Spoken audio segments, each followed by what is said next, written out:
નમસ્કાર, દેશની સૌપ્રથમ ગુજરાતી બિઝનેસ ચેનલ CNBC બજારમાં આપનું સ્વાગત છે। ત્યારે જ પ્રોપર્ટી ગુરુના બીજા એપિસોડમાં આપનું સ્વાગત કરું છું। હું છું નિશા। ત્યારે જ ઘર ખરીદવું આજે સૌ કોઈનું સપનું છે। એવામાં પ્રોપર્ટી માર્કેટને લગતી માહિતી આપવા તથા આ વિશે દર્શકોની તમામ મૂંઝવણોનો ઉકેલ મેળવવા આજે આપણે હાજર છીએ અને આપણી સાથે જોડાયેલા છે night ફ્રેન્કના executive director Naushad Panjwani. નૌશાદજી, સ્વાગત છે CNBC બજારમાં। સૌપ્રથમ તો ઘર ખરીદવું એક દરેકનું સપનું હોય છે અને એના માટે અનેક અથાગ પરિશ્રમ કરી લોકો એક રકમ એકઠી કરતા હોય છે અને ઘર ખરીદતા હોય છે। એવામાં ખાસ કરીને રહેઠાણ માટે અગર કોઈ ઘરની પસંદગી કરવી હોય તો કઈ વસ્તુનું ખાસ ધ્યાન રાખવું જોઈએ? માણસના જીવનમાં ઘર ખરીદવું એક મહત્ત્વપૂર્ણ ડિસિઝન હોય છે અને ઘણાના નસીબમાં એ ડિસિઝન એક જ વાર લેવાનો સૌભાગ્ય આવે છે અને એના માટે ઘણી બધી ખાતરી કરવી બહુ જ જરૂરી છે। સૌથી તો પહેલાં આપણે જ્યાં રહેવા જઈએ છીએ એ આપણા રહેવા લાયક આજે અને આવતા કાળમાં સારી જગ્યા છે કે નહીં એ જોવા માટે તમારે ઘણી બધી ચીજોનું ધ્યાન રાખવું પડે। આજે તમે કદાચ એકલા છો પણ કાલે તમારી ફેમિલી થાય, તમારા બચ્ચાઓ થાય, એ લોકો માટે જે ફેસિલિટીઝ ત્યાં જોતી હોય એ છે કે નહીં। તો પહેલાં તો તમે ક્યાં કામ કરો છો, એનાથી કેટલું આઘું છે અને તમારે રોજ કેટલું કમ્યુટ કરવું પડશે। આજે તમે યંગ છો, તમે કરી લેશો, પણ એઝ યુ ગ્રો ઓલ્ડર તમને એ કદાચ તકલીફ થાય, એટલે પહેલાં એ તમારે એક ડિસિઝન લઈ લેવું છે। સેકન્ડલી, તમારી ફેમિલી એકલી રહેવાની છે ત્યારે તમે કામ કરવા જવાનો છો તો એમના માટે શું ફેસિલિટીઝ છે, ત્યાં શું ડેવલપર આપી રહ્યો છે, શું એરિયાની અંદર ફેસિલિટીઝ ઓફ અધર કાઇન્ડ, બજાર છે કે નહીં, સ્કૂલ છે કે નહીં, મંદિર જેવી ચીજ માટે પણ ઘણા બધા ડિસિઝન ચેન્જ થતા હોય છે કે ઘરની નજીકમાં મંદિર હોય છે કે નહીં। આજુબાજુમાં હવે મોલ એક બહુ મોટી રિક્વાયરમેન્ટ થઈ ગઈ છે, તો આજે નહીં તો અંડર કન્સ્ટ્રક્શન કોઈ મોલ છે કે નહીં, એ બધી વસ્તુ જોવું બહુ જ જરૂરી છે। આપણે મુંબઈમાં particularly the life line is the railway line, તો રેલવે લાઇનથી કેટલું આઘું તમારું ઘર છે એ એક બહુ મહત્ત્વપૂર્ણ થાય છે। ત્યાંથી તમે ટ્રેનમાં તો કલાકમાં પહોંચી જાઓ, પણ ત્યાંથી તમારા ઘર પહોંચતા બીજો કલાક લાગે, એવું ના થાય એવા બધા ડિસિઝન લેવા એક જરૂરી છે। એ પછી તમારે પ્રોજેક્ટ રિલેટેડ કે એ પ્રોજેક્ટ કયા ડેવલપરનો છે એ બહુ ઇમ્પોર્ટન્ટ છે। જો તમે એ સાઇટ પર જશો તો તમને ઘણા બધા માર્કેટિંગના પ્રોમિસીસ ને પોસ્ટર્સ ને ફોટોગ્રાફ્સ દેખાશે, પણ એ ડેવલપરે બીજો કયો પ્રોજેક્ટ ડેવલપ કર્યો છે અને એ પ્રોજેક્ટ તમે જઈને પોતે એકલા જોઈ આવો કે ત્યાંના રહેવાવાળા લોકો રાજી છે કે નહીં એ બિલ્ડરથી, દેટ ઇઝ વેરી ઇમ્પોર્ટન્ટ। એને જે પ્રોમિસ કરેલા એ બધા ફૂલફિલ કર્યા છે કે નહીં, બધા પ્રોમિસીસ આપ્યા છે કે નહીં, ફેસિલિટીઝ જે પ્રોમિસ કરેલી, quality of construction, very important. Next છે કે તમને જે ફ્લેટ આપે છે એ તમારે યોગ્ય સાઇઝનો છે કે નહીં। ઇટ મે બી ગુડ કે તમે કદાચ તમને જરૂરત પડતા થોડોક મોટો ફ્લેટ લો, because you have to plan for your future also, કે તમારી ફેમિલી જે મોટી થાય, that also should be important. So these are the things જે આપણે જેને કહીએ કે રહેવા ખાતર જે ખાતરી કરવાની હોય એ બધી ચીજો આપણે કરીએ છીએ। બરાબર। ખાસ કરીને જે નવયુવક છે, ખાસ કરીને જ્યારે રોકાણ કરવા માટે આગળ જાય છે તો જ્યાં સસ્તું મળતું હોય ત્યાં રોકાણ કરતા હોય છે, પણ જે રીતે નૌશાદજીએ કહ્યું કે આ બધી વસ્તુઓનું એક આખરે એક નિચોડ કાઢીને જ રોકાણ કરવું મહત્ત્વનું છે, કારણ કે ક્યારેક ઘર લાઈફમાં એકવાર જ બનતું હોય છે। ત્યારે જ પ્રોપર્ટી માર્કેટમાં અગર કોઈ વ્યક્તિને રોકાણ કરવા ઈચ્છે ત્યારે સૌથી મોટો પ્રશ્ન તો આવે છે કાનૂની દસ્તાવેજોમાં પડતી અનેક મૂંઝવણો। કયા પ્રકારના દસ્તાવેજો એકઠા કરવા અને બિલ્ડરને જરૂરી દસ્તાવેજો તથા જો લોન લીધી હોય તો તેને લગતા દસ્તાવેજો લોકો આ પેપરવર્ક જે હોય છે એ ઘણી મૂંઝવણ અનુભવતા હોય છે। નૌશાદજી, તો આ વિશે તમારી શું ખાસ સલાહ બને છે? આમાં આપણે બે પ્રકારના ઘર જોઈએ। એક જે આપણે બિલ્ડર પરથી ડાયરેક્ટ લેતા હોઈએ જેને ફર્સ્ટ સેલ કહીએ, અને બીજું જે આપણે રીસેલમાં લેતા હોય કે બીજા કોઈ લીધેલ હોય એ પાસથી ઘર લેતા હોય। બંને માટે ડોક્યુમેન્ટ્સ જરા અલગ રીતે જોવાની જરૂરત છે। બિલ્ડર પાસે તરફથી તમે લેતા હો તો જનરલી પ્રોજેક્ટ અંડર કન્સ્ટ્રક્શન હોય છે। જ્યારે અંડર કન્સ્ટ્રક્શન પ્રોજેક્ટ હોય છે ત્યારે એના પોતાના કાગળિયા જે છે બિલ્ડરના આ રેડી નથી હોતા, તમારું સેલ ડીડ હજી રેડી નથી, ઘણું તો તમે એલોટમેન્ટ લેટર પર તમે કામ કરી રહ્યા છો, તો ત્યારે બિલ્ડરની પાસે કેટલી અપ્રુવલ્સ આવી ગઈ છે એ જોવું બહુ જ મહત્ત્વનું છે। જેમાં કે ફર્સ્ટ એન્ડ ફોરમોસ્ટ કે એની પાસે IOD CC કમેન્સમેન્ટ સર્ટિફિકેટ આવ્યું છે કે નહીં એ ચેક કરવું જરૂરી છે। એ પ્રોપર્ટી જે બાંધી રહ્યો છે એ જમીન કોની છે, એ જમીનના કાગળિયા એ ચેક કરવા જરૂરી છે, જેના માટે કોઈ લોયર રાખ્યો હોય તો આપણને સારી સલાહ આપી શકે। અને આજકાલ આપણે જે જોઈએ છે કે ઘણીવાર બિલ્ડિંગો બની જાય છે અને પછી રેગ્યુલેશન માટે પરમિશન માટે અટકી જાય છે, એના માટે તમારે મુખ્ય ચેક કરવાનું છે કે કેટલા માળેની બિલ્ડિંગ બનાવવાનો છે, તમારો ફ્લેટ કયા માળા પર છે અને આટલા માળા બાંધવાની એની પાસે પરમિશન છે કે નહીં. બિલ્ડિંગ ભલે 30 માળાની હોય પણ તમે 7મા માળે લેતો હો તો 7મો માળો બાંધવાની પરમિશન હોય તો આટલું તો આપણે ખાતરી કરી લીધી. કાલે એવું ન થાય કે જે ફ્લોર બાંધ્યો એના પૈસા તમે આપે, એની પરમિશન જ નહોતી એની પાસે. એટલે મુખ્યમાં આ ચીજો બિલ્ડર પાસેથી જોવાની જરૂરત છે. અને પછી બીજી જે ઝીણી બારીક ચીજો છે કે એની જે ફેસિલિટીઝ જે કીધી છે બધી એગ્રીમેન્ટમાં લખી છે કે નહીં, આપણને જે બ્રોશરમાં પ્રોમિસ કર્યું છે એ બધું એગ્રીમેન્ટમાં ઉતાર્યું છે કે નહીં, એ બધું ચેક કરવું જરૂરી છે, જેના માટે એક લોયર રાખવો જરૂરી છે.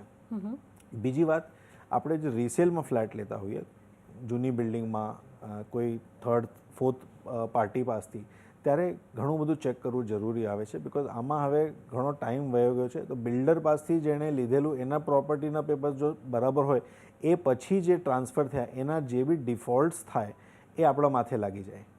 તો એક તો ફોર એક્ઝામ્પલ કે કોઈ સમજો આગળ સ્ટેમ્પ ડ્યુટી ન ભરી હોય તો એ સ્ટેમ્પ ડ્યુટી ભરવાનો આપણે પર જિમ્મેદારી આવી જાય છે. એટલે એ ચેક કરવું જરૂરી છે કે એવરી ટ્રાન્સફર જે થયા છે એ બરાબર થયા છે કે નહીં. દરેક ટ્રાન્સફર સેલ ડીડ પર થાય એવું જરૂરી નથી. અમુક વાર ગિફ્ટ કોઈને ફ્લેટ મળ્યો હોય, અમુક વાર વિલથી મળ્યો હોય કે કોઈના ફાધર એક્સપાયર થઈ ગયા અને એને ફ્લેટ મળ્યો હોય, તો આ બધા લાગતા કાગળો ચેક કરવા એ બહુ ઇમ્પોર્ટન્ટ હોય છે. અને એના માટે અગેન આઈ એમ સેઇંગ કે કોઈ લોયર રાખ્યો હોય તો it is very good. But તમને એક ટીપ આપું છું, આમાં તમારે લોયર સારો ન રાખ્યો હોય કે ન મળ્યો હોય કે તમારે એ કોન્ટેક્ટ ન હોય, તો તમારે જરૂરિયાત હોય કે ન હોય, બેંક પાસેથી થોડીક લોન લઈ લીધી હોય તો બેંક ઓટોમેટિક બધા કાગળિયા ચેક કરીને તમને પાસ કરી આપશે. That is the thing on the legal part. બરાબર. એટલે આ એક ખરી વાત છે કે અગર તમારે લોયર રાખવો હોય તો તમે રાખી શકો છો, પણ જો લોયર ન રાખવું હોય, અને ખાસ કરીને નૌશાદજી એક લોનની વાત તમે ખાસી કહી કે લોન લેવું એક સારી વાત કહેવાય છે. જ્યારે ઘર લેવું હોય તો ઘણા બ્લેક એન્ડ વ્હાઇટમાં લેતા હોય છે, મોસ્ટ ઓફ લોકો લોનથી લેતા હોય છે. તો લોન લઈને ઘર લેવું કેટલું સહુલિયતભર્યું છે? જો આજની તારીખમાં મુંબઈ જેવી જગ્યામાં જ્યાં ઘર આજે બધા મિનિમમ 1 કરોડ, આજે બોરીવલી એની અંદરની સાઈડ પર કે આ સાઈડ થાનાથી આ સાઈડ પર તમે જુઓ તો લગભગ બધા ઘર 1 કરોડની ઉપરના હોય છે. આ એક રકમ બહુ ભારી મોટી રકમ છે અને કદાચ આટલી સેવિંગ ન હોય કોઈ પાસે જો ફર્સ્ટ હાઉસ લઈ રહ્યા હોય તો એના માટે ઇટ ઇઝ ઇમ્પોર્ટન્ટ કે આપણે જે જોતા હોય એ ઘર લઈએ, અને જે ખૂટ પડતી હોય એના માટે બેંક લોન અને એના માટે અવેલેબલ બી છે, રેટ્સ બી સારા છે, નોટ વેરી એક્સપેન્સિવ, કન્સેશનલ રેટ પર બી મળે છે. સો આઈ થિંક લોન પર લેવું સારું પડે છે. અને જેમ તમને કીધું ટાઇટલ ચેકની બી ગેરંટી થઈ જાય છે અને તમારી પાસે સહુલિયત છે કે ફ્યુચરમાં જેમ કમાતા જાઓ તમે એમ પે કરતા જાઓ. બરાબર. અને ખાસ કરીને ટેક્સમાં પણ છૂટ મળે છે, એટલે આ એક મોટો બેનિફિટ ત્યાં પણ મળતો દેખાય છે. એટલે આ બધા બેનિફિટ્સ લોન લઈને ઘર લેવાના છે. પણ સાથે અત્યારનું જો પ્રોપર્ટી બજાર જોઈએ તો કેટલું યોગ્ય છે? કારણ કે 2-3 વર્ષથી આપણે એક સતત દબાણમાં જોતા આવ્યા છે, અને જ્યારે ભાવ ઘટતા હોય ત્યારે એક હ્યુમન ટેન્ડન્સી છે કે હજી ભાવ ઘટશે પછી હું લઈશ. પણ શું અત્યારે સહી સમય છે ઘર લેવા માટે? મારી સલાહ એક જ હોય છે, તમે ઇન્વેસ્ટમેન્ટ કરતા હો તો ઘણું બધું એનાલાઇઝ કરો, ઘણું બધું વિચાર કરો કે એમાં થાપ ખાઈ ગયા તો તમને ઇટ્સ અ બિઝનેસ ડિસિઝન. પણ તમે જો પોતા માટે લેતા હો તો તમારી જરૂરિયાત જ્યારે છે ત્યારે લેવું એક યોગ્ય ટાઈમ ગણાય મારા હિસાબે. કેમ કે કાં તો પછી તમારાથી છૂટી જાય, અને આ શેર બજારમાં કે ગોલ્ડમાં તમારાથી રાઇટ પ્રાઇસ ન મળ્યો તો the loss amount is small. પણ તમારે પ્રોપર્ટીમાં જો 10% ભાવ વધી ગયો તો પ્રોપર્ટી તમારા બજેટની બહાર વહી જશે. એટલે જો તમને લાગે તમારા એનાલિસિસથી, બીજા કોઈની એડવાઇસ ના લો, એક તમને સિમ્પલ ટીપ આપું છું કે તમે પ્રોપર્ટી લેતી વખતે ભાવ વધશે કે ઘટશે અમે કેવી રીતે ડિસાઇડ કરીએ? એનો સિમ્પલ છે economics of demand and supply. જ્યાં સપ્લાય બહુ વધારે પડતી છે ત્યાં ભાવ વધવાના ચાન્સ બહુ જ ઓછા છે, ઘટવાના ચાન્સ વધારે છે. આજનો દાખલો લઈ લો, કાંદિવલી એરિયામાં અમુક આપણે સ્ટડી કરીએ તો લાખો સ્ક્વેર ફીટના પ્રોજેક્ટ્સ આવી રહ્યા છે. એ માર્કેટમાં પ્રોપર્ટીના રેટ્સ વધવા ડિફિકલ્ટ લાગે છે. હવે નહીં વધે એની કોઈ ગેરંટી નથી, બટ ઇટ લુક્સ ડિફિકલ્ટ. એટલે એ ટાઈમે તમે પ્રોપર્ટીનો ડિસિઝન ડિફર કરો તો ચાલે, બિકોઝ એમાં તમને, પણ જ્યાં સપ્લાય ઓછી છે, બાંદ્રા જેવા એરિયામાં કે જુહુ એરિયામાં જ્યાં સપ્લાય જ ઓછી છે ત્યાં ઘટવાના ચાન્સ બહુ ઓછા રહ્યા. તમે નેપેન સી રોડ લઈ લો કે ત્યાં પ્રોપર્ટી પ્રાઇઝીસ બહુ ઓછા ઘટતા આપણે જોયા છે કેમ કે સપ્લાય જ નથી ત્યાં. So that is way to look at how you time your buy of a house. બરાબર. ત્યારે જે ગુજરાતની વાત કરીએ તો ગુજરાતમાં અત્યારે એટ્રેક્ટિવ પ્લેસ ક્યાં છે? ગુજરાતમાં મારા હિસાબે આમ જોવા જઈએ તો Ahmedabad is a very good attractive place. એમાં પણ આપણે જોઈએ તો ન્યૂ એરિયાઝ જે છે બોપલ ને એ સાઈડ પર ઘણું બધું ડેવલપમેન્ટ દેખાય છે અને ત્યાં એપ્રિસિએશનના ચાન્સ ઘણા બધા છે. ઓકે, એટલે અમદાવાદ સિવાય બીજા કોઈ તમને એવા કોઈ ખાસ સિટીઝ તમને તમારા નજરમાં જે અત્યારે રોકાણ થઈ શકતું હોય? અત્યારે ફ્રેન્કલી કહું તો અત્યારે ઘણી ઓવર સપ્લાય થઈ ગઈ છે. જે એક એક્સપેક્ટેશન હતી કે માર્કેટ બહુ ઊંચું જશે એના એક્સપેક્ટેશનમાં કન્સ્ટ્રક્શન એક્ટિવિટી બહુ વધારે પડતી થઈ રહી છે. એટલે અત્યારે અમને લાગે છે કે ઓવર સપ્લાય સિચ્યુએશન છે ઘણા બધા સિટી, બરોડામાં, સુરતમાં, રાજકોટમાં. એટલે ત્યાં તમે વેઇટ કરો તો ચાલે. એપ્રિસિએશન આવતા 2 વર્ષમાં કદાચ એટલું ન હોય ત્યાં. ઓકે, એટલે નૌશાદજીનું કહેવું છે જો તમને ઘર રહેવા માટે જોઈતું હોય તો તમે કોઈ પણ સમયે એ લઈ શકો છો, પણ જો તમને રોકાણ કરવું હોય તો ખૂબ એનું સ્ટડી કરવું ખૂબ જ જરૂરી છે અને સમયે એના સ્ટડી પ્રમાણે તમારે આગળ વધવું જોઈએ. ત્યારે જ હવે આપણા રોકાણકારોની મૂંઝવણો દૂર કરીએ ત્યારે જ આપણી સાથે ફર્સ્ટ કોલર જોડાઈ ગયા છે. રાજન અંજારિયા આપણી સાથે જોડાઈ ગયા છે. રાજન, પૂછો આપનો સવાલ.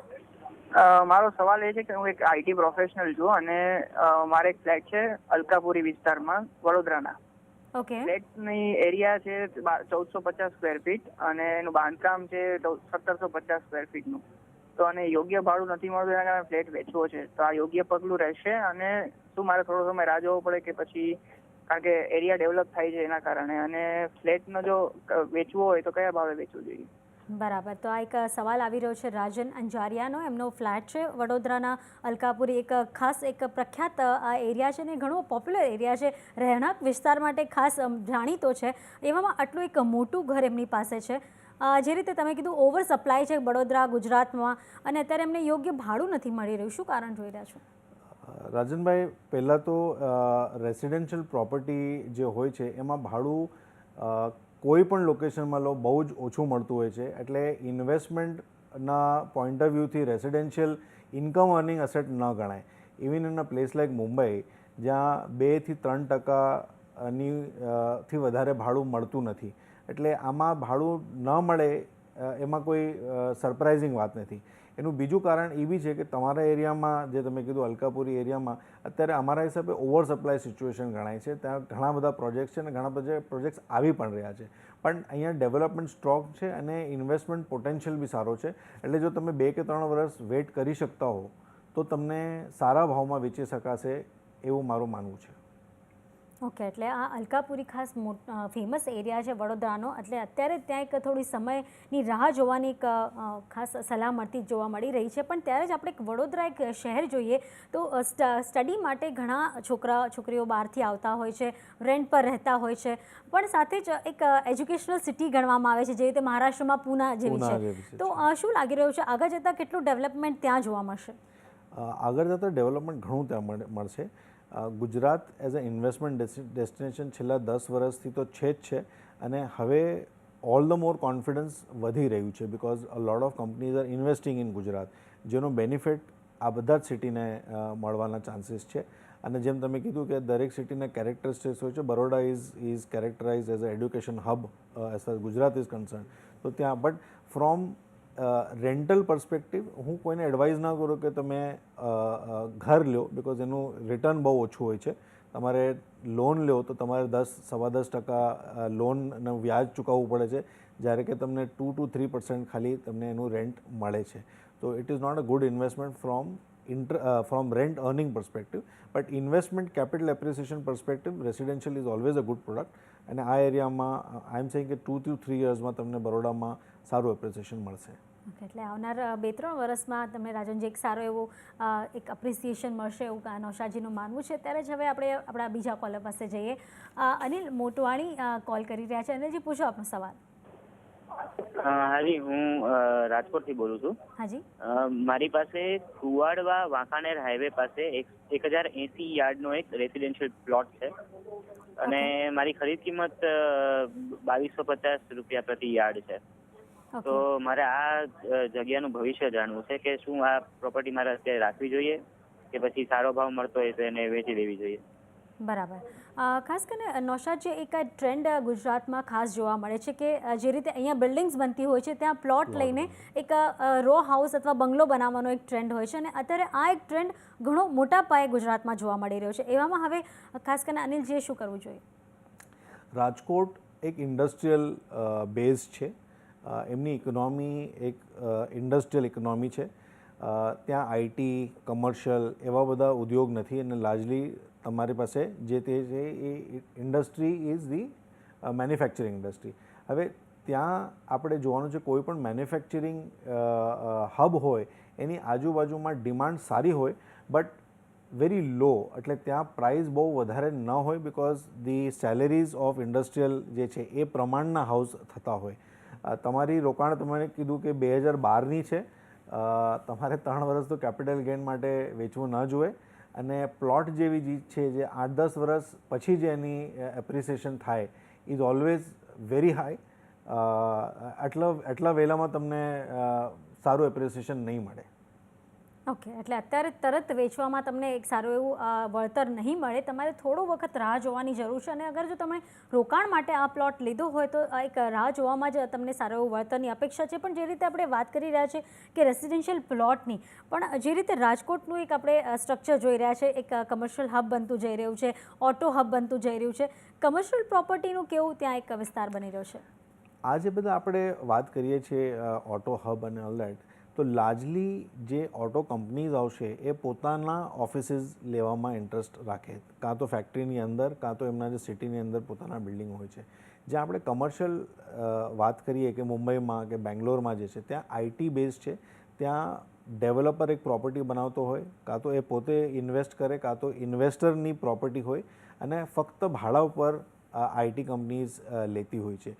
એવો અને એના લીધે લાખો સ્ક્વેર ફીટ બેંગ્લોરમાં, ગુડગાંવમાં, મુંબઈમાં આપણે જોઈએ તો બંધાય છે, અને પૂનામાં અનધર એક્ઝામ્પલ કે જ્યાં એ પ્રોપર્ટી, તો that kind of commercial colour I don't see happening in a place like Rajkot, કે ત્યાં સ્મોલ પ્રોપર્ટીઝ હશે, સેલ્ફ યુઝ માટે હશે, અને હવે રેન્ટલ ઇન્કમ પ્રોપર્ટી કદાચ ત્યાં બહુ નહીં હોય. ઓકે, પણ જો એમણે પોતાના પ્લોટનો એક સહી ઉપયોગ કરવો હોય તો શું આવી રીતે એક બંગલો બનાવીને એમને રેન્ટ પર આપવું હોય તો અલગ સ્ટ્રક્ચર કરીને કરી શકે? કરી શકાય, એમાં કોઈ પ્રોબ્લેમ નથી. આજુબાજુવાળા શું કરે છે એ જોવાનું જરૂરી છે, મહત્ત્વ છે. જો આજુબાજુ બધા જ પ્લોટ ખાલી રાખ્યા હોય એટલે બધાની અપેક્ષા છે કે આ પ્લોટ એઝ ઇટ ઇઝ આવતા થોડા વર્ષમાં વેચી અને આપણે બહાર પડીએ તો વધારે. હવે આમાં શું છે કે એમની ખરીદારી જ 2250 રૂપિયા સ્ક્વેર યાર્ડ ટાઈપની છે. હવે એના ઉપર જો કન્સ્ટ્રક્શન કરે 1200, 1500, 1800 રૂપિયા આજે નાખી દે તો એમનું એક ઇન્વેસ્ટમેન્ટ થઈ જાય છે, આટલું એમને વળતર નહીં મળે રેન્ટલમાં, મારું માનવું છે. એટલે જો એમને આમાંથી રેન્ટલની ઇન્કમની અપેક્ષા ન હોય તો પ્લોટને એમનેમ રહેવા દે, અને જો પોતે રહેવા ન જવાના હોય તો ન ઇન્વેસ્ટ કરે, અને પ્લોટને એમનેમ થોડા વખત પછી વેચી નાખે. બરાબર. એટલે તમારા માટે અનિલ જે ખાસ સલાહ આવતી જોવા મળી રહી છે કે તમારે જો રહેવું ન હોય તો ત્યાં બાંધકામ કરાવવાની જરૂર નથી, અને થોડો વખત રાહ જોઈ લો તો સારું વળતર મળી શકે છે. ત્યારે જ હવે આગળ વધીએ તો સતવંત યાદવ આપણી સાથે જોડાઈ ગયા છે. સતવંતજી, પૂછો આપનો સવાલ. મારી પાસે આંબીવલી કલ્યાણમાં એક 2 BHK નો ફ્લેટ છે. આ ફ્લેટ બિલ્ડરના નેપચ્યુન બિલ્ડર છે, 2010માં લીધો હતો, અને હાલમાં ભાવ 1760 સ્ક્વેર ફૂટ છે. હાલ મારે આ પ્રોપર્ટી વેચવી છે, તો શું આ યોગ્ય સમય છે? તમારી ખરીદી કેટલામાંથી તમે મને કીધું? 1760 સ્ક્વેર ફૂટ. અચ્છા. હવે આ જે લોકેશન છે કલ્યાણ, એક બહુ જ ફર્સ્ટ ક્લાસ ઓલ્ટરનેટિવ ડેવલપ થયું છે, બિકોઝ થાનાની પ્રોપર્ટીના એપ્રિસિએશન બહુ વધી ગયા છે. 9000, 10,000, અમુક પ્રોજેક્ટ 12,000માં બી લોન્ચ થાય છે. એટલે હવે જેને અફોર્ડેબલ હાઉસિંગ જોતી હોય એ થાનાથી આગળ જાય, અને કલ્યાણ, ડોંબિવલી આ જે 2 એરિયા છે ત્યાં ડેવલપમેન્ટ સારા થાય છે અને સારા ભાવમાં મળે છે. આજની તારીખમાં 4-5 હજારની વચ્ચેના રેટ ચાલી રહ્યા છે ડિફરન્ટ પ્રોજેક્ટ્સના. તો તમારી 2010ની ખરીદી 1760 રૂપીઝમાં છે, તો એઝ ઇટ ઇઝ તમને એપ્રિસિએશન સારું મળી ગયું છે. તમારે કાઢવું હોય તો આ ટાઈમ છે, તમે વેચી શકો અને પ્રોફિટ બુક કરી શકો. તમારે 3 વર્ષથી વધારે થઈ ગયા છે એટલે કેપિટલ ગેઇનમાં પણ તમને વાંધો નહીં આવે, તમારો ટેક્સ પણ ઓછો આવશે એના ઉપર. એટલે મારા હિસાબે તમારે જો ઓલ્ટરનેટિવ હોય, એટલે આ વેચીને તમારે બીજું કોઈ લેવાની એવેન્યુ ઓપન હોય તો this is a good time. તમારો પ્રોફિટ સારો થયો છે, તમે વેચી શકો છો. પણ જે રીતે ખાસ કરીને નૌશાદજી આજે મુંબઈમાં એક અફોર્ડેબલ હાઉસિંગ મળવું ખૂબ જ અઘરું બની ગયું છે, એવામાં હવે જે આ એક્સટેન્ડેડ સબબ આપણે કહી શકીએ મુંબઈના, ત્યાં જે એક ડેવલપમેન્ટ થઈ રહી છે, પણ શું એક વાયબિલિટી તમને લાગી રહી છે? કારણ કે જે લોકો ખાસ કરીને નોકરી માટે આવતા હોય છે, દાદર અથવા ચર્ચગેટ જતા હોય છે, તો એ લોકો માટે એ વાયબલ છે ખરું? હવે આપણે લાઇફલાઇન મુંબઈની ટ્રેન આપણે જેમ પહેલાં વાત કરી, અને અત્યારે હવે ટ્રેનની જે ફેસિલિટીઝ જે હિસાબે અપગ્રેડ થાય છે અને જે હિસાબે હાઈવેઝ વાઇડન થઈ રહ્યા છે, આઈ થિંક કે commuting is going to become easy in times to come. As it is આપણે અહીંયાથી વિરાર આપણે સમજો જતા હોઈએ છીએ તો આપણને કલાક 1.5 કલાકનું જર્ની હોય છે, વિચ ઇઝ ફેર, બિકોઝ એના સિવાય તમારી પાસે ઓલ્ટરનેટિવ નથી. તમે જેમ સાઉથ આવતા જાઓ છો ત્રણેય ડાયરેક્શનથી, વેસ્ટર્ન, ઈસ્ટર્ન અને સેન્ટ્રલ સબોમાંથી, તમે જેમ જેટલા સાઉથ આવતો ભાવ વધતા જાય છે. અને I think that is the compromise one will have to do, કે કમ્યુટિંગ ટાઈમ વિઝાવીઝ કે તમારી અફોર્ડેબિલિટી જે છે. ઓકે, એટલે મધ્યમ વર્ગ માટે એક બેસ્ટ ઓપ્શન અત્યારે આપણે કદાચ એને ગણી શકીએ. પણ શું એવા બધા એરિયામાં, કલ્યાણ, ડોંબિવલી ઓર આપણે નવી મુંબઈ, ખારઘર બાજુની વાત કરીએ, ત્યાં શું સેકન્ડ હોમના પણ અત્યારે ટ્રેન્ડ વધતો જઈ રહ્યો છે? ત્યાં ત્રણેય છે. ત્યાં એન્ડ યુઝર્સ બી ઘણા બધા છે, સેકન્ડ હોમવાળા પણ ઘણા બધા છે, અને ત્યાં ઇન્વેસ્ટરો પણ ઘણા છે. એટલે તમે તે એરિયામાં જાશો તો તમને અમુક ઘર ખાલી દેખાશે. એનું કારણ છે કે અમુક જે વીકેન્ડવાળા આવતા હોય છે અને ઇન્વેસ્ટરના બી ફ્લેટ ખાલી પડ્યા હોય છે, બિકોઝ દે આર એક્સપેક્ટિંગ કે એપ્રિસિએશન અહીંયા થશે. પણ ત્યાં એન્ડ યુઝર્સ બી ઘણા બધા રહે છે.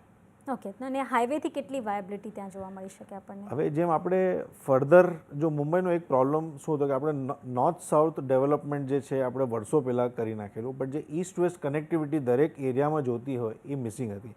તો તમે મુંબઈની અંદર જોશો તો વેધર તમે સાન્ટાક્રુઝ ચેમ્બુર લિંક રોડ લઈ લો, JVLR લઈ લો, અંધેરી કુર્લા લઈ લો, એવા બધા જે બનતા જાય છે એના લીધે ઈસ્ટ વેસ્ટ કનેક્ટિવિટી સારી થતી જાય છે. એટલે બોથ ઈસ્ટર્ન વેસ્ટર્ન હાઈવેથી કનેક્ટિવિટી થાય છે.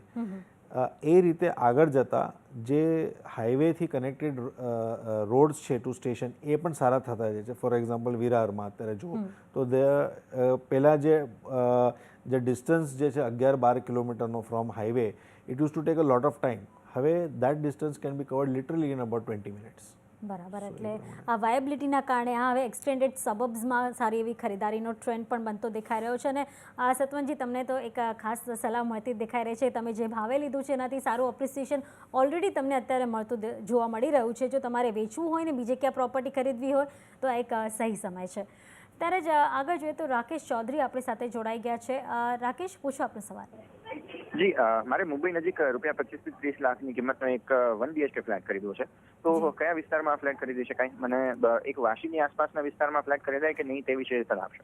ઓકે સાહેબ, વાશીના રેટ ઓલરેડી બહુ વધી ગયા છે. આજે 10,000ની આસપાસનો રેટ વાશીમાં સારા પ્રોજેક્ટ્સમાં ગણાય છે. અમુક પ્રોજેક્ટમાં પામ બીચ રોડ પર તો 15 ને 20,000ના બી રોડ ડેવલપર કોટ કરે છે. એટલે આપના બજેટમાં કદાચ વાશીમાં તમને ન મળે, પણ વાશીથી જરાક આગળ જશો તો ત્યાં તમને ઘણા બધા ઓપ્શન્સ મળી શકશે. નેરલ છે, આ સાઈડ પર તમે જશો તો તમને ઘણા બધા ઓપ્શન્સ મળી શકે છે. ઓકે, ત્યારે જ આપણે બોઈસર, કરજત એવા જગ્યા પણ આપણને લાગે છે કે ત્યાં એક મળી રહે એક. તો તમે ત્રણેય ડાયરેક્શનમાં આપણે જો તો વેસ્ટર્ન સબબમાં જે છે બોઈસર છે, ત્યાં નાલા સોપારા છે, ત્યાં ઓપ્શન છે. તમને અમુક વાર વિરારની અંદર પણ સારા ઓપ્શન મળી જશે ટાઈટ કોમ્પેક્ટના. આ સાઈડ પર જાઓ તો ડોંબિવલી અને કલ્યાણ પર તમને સારા ઓપ્શન છે. એટલે ત્રણેય જગ્યા પર you will get good options તમારા બજેટની અંદર. અને અત્યારે માર્કેટ બી રાઇટ છે, પ્રોજેક્ટ્સ બી સારા આવે છે. અને આઈ ડોન્ટ થિંક કે અત્યારે હવે આનાથી વધારે પ્રોપર્ટીનો પ્રાઇસ ત્યાં ઘટશે. ઓકે, એટલે તમારે જો રાકેશ ઘર લેવું હોય તો આ એક્સટેન્ડેડ સબબમાં જ તમારા બજેટમાં ઘર ગોતવું પડશે. ત્યાં તમને સારા એવા ઘર મળી જશે. ત્યારે જ જો મુંબઈની વાત કરીએ તો નૌશાદજી, એક મુંબઈનો અત્યારે આપણે એક જોવા જઈએ તો એક 2 BHK પણ લેવું હોય દૂરમાં દૂર તો પણ 1 કરોડની નીચે નથી આવતું. શું મુંબઈમાં ક્યારેક પ્રોપર્ટી પ્રાઇસીસ નીચે આવશે ખરા? ફ્રેન્કલી આપણે આને ઘણા એંગલથી જોઈ શકાય. એક તો મુંબઈનું અટ્રેક્શન જે છે જેના લીધે માઇગ્રેશન હજી ચાલુ છે. તો જ્યાં સુધી માઇગ્રેશન ચાલુ છે ત્યાં સુધી માણસો મુંબઈની અંદર આવતા જશે અને ઘરની રિક્વાયરમેન્ટ રહેતી જશે. જ્યાં સુધી બહાર ડેવલપમેન્ટ ન થાય આજુબાજુના એરિયામાં, કે માણસો મુંબઈ આવવાનું બંધ કરે અને આજુબાજુના એરિયામાં એમ્પ્લોયમેન્ટ લે, તો that is one aspect of it. બીજું જે છે કે મુંબઈમાં આપણે અત્યારે ઘણી બધી જગ્યા લેન્ડ લોક્ડ છે. આજે તમે સ્લમ જુઓ તો 45% to 50% of Mumbai is slums, અને આ સ્લમ્સ જ્યારે ડેવલપ થશે ત્યારે ઘણા બધા પ્રોડક્ટ્સ માર્કેટમાં આવશે, અને ત્યારે પ્રાઇઝીસ ઘટવા તો નહીં, બટ એટલીસ્ટ આ ક્રેઝી જે પ્રાઇસ એપ્રિસિએશન છે એવું તો નહીં થાય. That is another aspect which is there. ત્રીજું જે છે કે આપણે કનેક્ટિવિટીની વાત કરીએ કે અત્યારે તમે જુઓ તો અહીંયાથી આપણને ઉલ્વે કે ન્યૂ બોમ્બે જવા માટે એટલી વાર લાગે છે નાવા શેવા, તો આજે શિવરી નાવા શેવા પુલ બની જાય તો એ સાઈડ પર અત્યારે ઘણા બધા અફોર્ડેબલ આવે, અને ત્યાં ઘણા બધા લેન્ડ અવેલેબલ છે, એટલે કમ્યુટ ટાઈમ ઓછો થઈ જાય અને લેન્ડ અવેલેબલ હોય તો દેટ ઇઝ ધી થિંગ. પણ અમુક જગ્યા પર યસ, જ્યાં ઓવર સપ્લાય થશે ત્યાં તમારા ભાવ ન વધે 3, 4, 5 વર્ષ ઇઝ એકચ્યુઅલી કે પ્રાઇસ ઘટી ગયા છે. બરાબર, તો એ વસ્તુનું ખાસ ધ્યાન રાખવાની જરૂર છે. ત્યારે વ્રજેશ આપણી સાથે જોડાઈ ગયા છે. વ્રજેશ, પૂછો આપનો સવાલ. વ્રજેશ શાહ બોલું છું. મારે 80 લાખનું રોકાણ કરવું છે અમદાવાદમાં, અને મારો વિસ્તાર છે પસંદગીનો છે, એસી હાઈવે છે, પછી બોપલ છે કે રિંગ રોડ છે, તો આમાંથી સારો વિકલ્પ કયો આપણા માટે? આમાં આઈ થિંક રિંગ રોડની આજુબાજુમાં Bopal is a very good area, ત્યાં ડેવલપમેન્ટ સારું થઈ રહ્યું છે. ત્યાં બીજું જે પ્લાન આવી રહ્યા છે, BRTS છે, જે હિસાબે એ ડેવલપમેન્ટ થાય છે. અમુક ઇન્ડસ્ટ્રીયલ એરિયા જે હતો એ ક્લિયર થઈને ત્યાં રેસિડેન્શિયલ થતો જાય છે, ઘણી બધી ઇન્ડસ્ટ્રીઝ ત્યાંથી શિફ્ટ થાય છે, અને સારા એવા ટાઉનશિપ્સ આવે છે. એમાં જે સફલનો પ્રોજેક્ટ છે કે ગોયલનો પ્રોજેક્ટ છે કે એ બધા જે પ્રોજેક્ટ છે એ બહુ સારા પ્રોજેક્ટ છે, અને અત્યારે રેટ્સ પણ બહુ અટ્રેક્ટિવ છે તે એરિયામાં. અને તમારા બજેટમાં તમને બહુ જ સારું ઘર મળી શકે છે. ઓકે, એટલે તમારું બજેટ પણ ખાસું સારું છે અને જગ્યા પણ તમે સારી પસંદ કરી છે, તો ત્યાં આગળ તમે એક રિસર્ચ કરશો તો સારા એક તમને જગ્યા મળી પણ શકે છે. ત્યારે જ નૌશાદજી, આપનો ખૂબ ખૂબ આભાર, આપનો સમય ફાળવી અમારી સાથે આ ચર્ચામાં જોડાવા માટે. Congratulations for a new show. Thank you so much. ત્યારે જ પ્રોપર્ટી સંબંધિત માહિતી માટે તમે અમને ફક્ત પ્રોપર્ટી ગુરુ લખી 51818 પર મેસેજ કરી શકો છો, અથવા તો ઈમેલ એડ્રેસ લખી શકો છો propertyguru@network18online.com પર તમારા પ્રશ્ન સાથે તમારું નામ લખી જવાબ મેળવી શકો છો અમારા ખાસ કાર્યક્રમ પ્રોપર્ટી ગુરુમાં. ત્યારે હાલ પૂરતું આટલું જ. ત્યારે સાથે જોડાયેલા રહેજો CNBC બજાર સાથે. નમસ્કાર.